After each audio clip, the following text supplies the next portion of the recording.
আখির phone record ফাঁস হওয়ার পরে এখন সকলের ভিতর চলছে তুমুল সমালোচনা আখিকে নিয়ে। আখি নাকি ভালো মেয়ে না, সকলে আখিকে নিয়ে ছিছি করছে। এরপরে আখি তার আইডিতে একটা পোস্ট শেয়ার করে তিশাকে নিয়ে।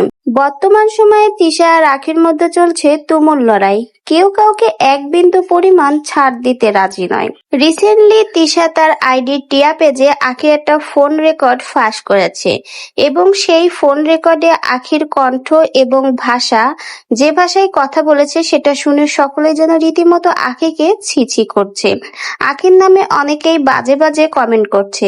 কেউ কেউ তো বলছে এতদিন আখিকে ভোলা ভালা ভালো ভাবতাম, কিন্তু ওর মুখের ভাষা যে এত খারাপ, এই ফোন রেকর্ড না শুনলে হয়তো আমরা জানতেই পারতাম না। তিশা এতদিন আখির নামে যে কথাগুলো বলেছে আসলেই ঠিক। ও থার্ড ক্লাস বস্তি, না হলে এভাবে কেউ কথা বলে? আখির সেই ফোন রেকর্ড ফাঁস করার পর যখন সকলে আখিকে নিন্দামন্দ শুরু করে, তখনই আখি তার পেজে একটা পোস্ট শেয়ার করে তিশার উদ্দেশ্যে।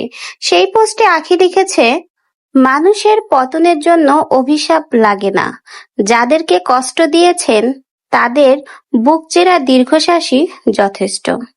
আখি তার এই পোস্টের মাধ্যমে তিশাকে ইঙ্গিত দিয়ে বুঝিয়ে দিয়েছে, তিশার পতন হবে আখির বুকচেরা দীর্ঘশ্বাসের মাধ্যমে। আখি এই পোস্টার মাধ্যমে তিশাকে বুঝিয়ে দিয়েছে, তিশার পতনের আর হয়তো বেশি দিন নেই।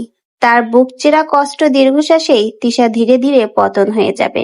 এখন শুধু দেখার পালা, আখির এই পোস্টার দেখার পরে তিশা নতুন করে কোন ধামাকা দেখায়। শুরু হয়ে যাবে আবারও দুই সতীনের মধ্যে তুমুল ঝগড়া ও লড়াই।